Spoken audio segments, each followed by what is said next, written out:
you know the films that almost made your top 10 list of the year, and now it's time to find out which ones made the cut. For those of you just tuning in late December, Beyond the Trailer viewers voted for their top 10 movies of 2012, and these are the results. Not surprisingly, it's dominated by big blockbusters, but there are a few interesting exceptions. And one of those exceptions comes up first. Now, you all know that I'm a big fan of Steven Spielberg's Lincoln, and it seems most of you are as well, as the flick just made it into your top 10. Daniel Day-Lewis is one of the few actors who has mass audience appeal despite never starring in any major blockbusters, but anyone who's seen him act knows exactly why that is. Lincoln is, of course, a major awards contender, but this kind of audience favor will make it a win-win for the Academy, as it won't be another year of nominated movies that nobody has seen or likes. Then at number 9 is Wreck-It Ralph, your favorite animated movie of the year. Brave only came in at number 19 on your list, meaning that, at least in your eyes, this year Disney Animation bested their in-house competition.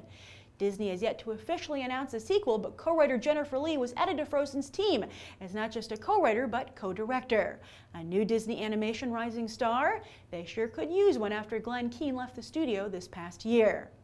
Now you're going to love this. Looper came in at number 8. We fought a little this year, as it bothered me immensely that Joseph Gordon-Levitt looked nothing like a young Bruce Willis, and when I saw the film, its jumbled time travel logic was maddening. Still, Gordon-Levitt's on-screen appeal is undeniable, and writer-director Rian Johnson found an even younger star with impressive kid thesp Pierce Gagnon.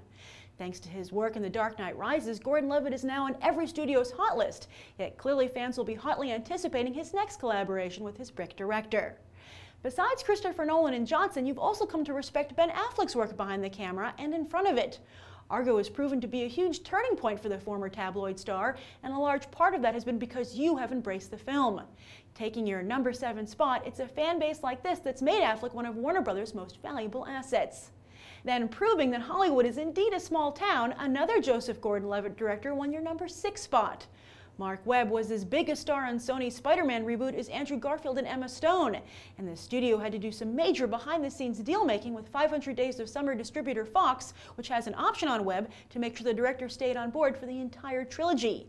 Sure, it was a little tedious to sit through yet another origin story, but Webb, Garfield, and their amazing stunt team got so many things right, we're anxiously awaiting the sequel where they can go full swing. Thankfully, Twilight's replacement is a whole lot more palatable. Yes, you put The Hunger Games at number 5, despite some major grievances with director Gary Ross's adaptation of the book and camera work. Plus, there are no complaints about star Jennifer Lawrence. There were a number of female action stars in 2013, but no one but Lawrence carried her own movie. Next up at number 4 is The Hobbit. Even though I pointed out last week that this prequel is lagging behind the original Lord of the Rings trilogy in terms of both box office and awards nominations, many of you staunchly defended it and voted for it. So while there's no denying that Peter Jackson's latest film has hit some speed bumps, it's a fan base like this that will hopefully save the day for the pending trilogy. Now on to your top 3, where things get interesting. All of them have passed the $1 billion mark, and for Skyfall, your 3rd favorite film of the year, that's a franchise first. It's also a huge win for Sam Mendes, who's pulled off his first action flick with all the style and charm of, well, James Bond. He has yet to announce his next film, but I'm sure he's taking his time because it can be anything he wants. This is also great news for Daniel Craig, who rebounded wonderfully from Quantum of Solace, further strengthening his case for being the best 007 ever.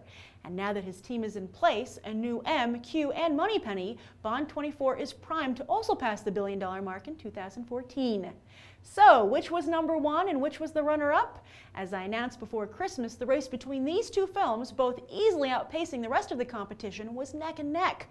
But in the end, your 2nd favorite film of 2012 is The Avengers.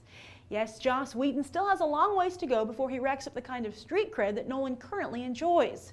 Or perhaps while The Avengers' lighter tone helped it win out at the box office, it just doesn't inspire the same kind of dedication as the Dark Knight trilogy's darker tone. Plus, hey, it's Batman. He's always been the number 1 superhero for a reason, and in 2012 you felt he had the number 1 film. Let's just enjoy that and give Nolan and company their due, putting questions about the film's plot holes and rushed pace in the past. Now the big question is what's in store for the future of the DC cinematic universe. Will ending this trilogy and rebooting it be one of the biggest mistakes in film history? And can Man of Steel capture the same dark, tragic magic? Share your thoughts down below, as well as what you think of how your top 10 list turned out. I'm Grace Randolph, and this has been a Movie Bite. You can watch more right now.